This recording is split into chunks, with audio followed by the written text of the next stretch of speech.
শিক্ষা আর অভিজ্ঞতা, learn and experience. Learn জিনিসটা আলাদা, এক্সপিরিয়েন্স জিনিসটা পুরো আলাদা।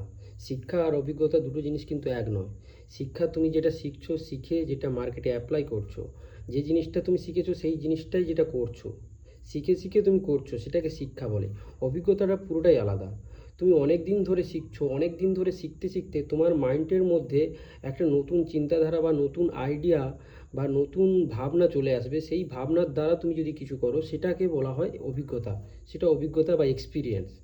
শিক্ষা কিন্তু অর্জন করা যায়, তোমার বছর পর বছর তুমি অর্জন করতে পারো। এক বছরে একটা শিক্ষা অর্জন করা যায়, বছরে বছরে তুমি যে কোনো নতুন নতুন শিক্ষা অর্জন করতে পারো।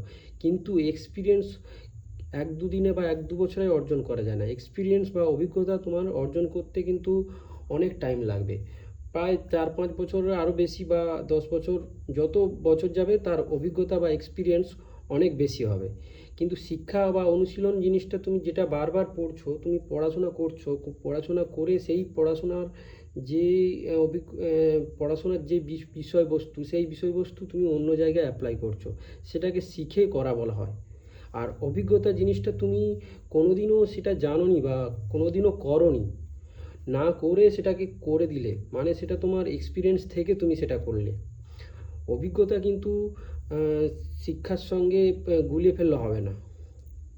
আজকালকার দিনে কোম্পানি বা কোনো কাজের ক্ষেত্রে শিক্ষার থেকে গুরুত্বপূর্ণ কিন্তু এক্সপিরিয়েন্স। শিক্ষা তুমি এক দুদিনে শিখে যেতে পারো, কিন্তু এক্সপিরিয়েন্স কিন্তু তুমি এক দুদিন বা এক দু মাস বা এক বছরে এক্সপিরিয়েন্স বা অভিজ্ঞতা কিন্তু হবে না তোমার। এক্সপিরিয়েন্স বা অভিজ্ঞতা অর্জন করতে গেলে তোমাকে বছরের পর বছর টাইম দিতে হবে। যেমন কোম্পানির কাজে বা যে কোনো কাজের ক্ষেত্রে তোমার শিক্ষাটা যেমন জরুরি, শিক্ষার সঙ্গে অভিজ্ঞতা কিন্তু, এক্সপিরিয়েন্স কিন্তু খুবই ইম্পর্ট্যান্ট। এক্সপিরিয়েন্স কিন্তু না হলে তোমার গুরুত্বটা খুবই কম। শিক্ষাগত যোগ্যতা তো অবশ্যই লাগবেই, শিক্ষাগত যোগ্যতার সঙ্গে সঙ্গে এক্সপিরিয়েন্সটা খুবই কিন্তু দরকার। আজকালকার মার্কেটে যেসব কোম্পানি বেশিরভাগ প্রেফার করে শিক্ষার সঙ্গে অভিজ্ঞতাটা, এক্সপিরিয়েন্সটা কিন্তু খুব প্রেফার করে। তুমি যদি কোনো শিক্ষা বা কোনো সার্টিফিকেট নিয়ে কোনো কোম্পানিতে যাও, তাহলে তোমাকে ফ্রেশার বলবে।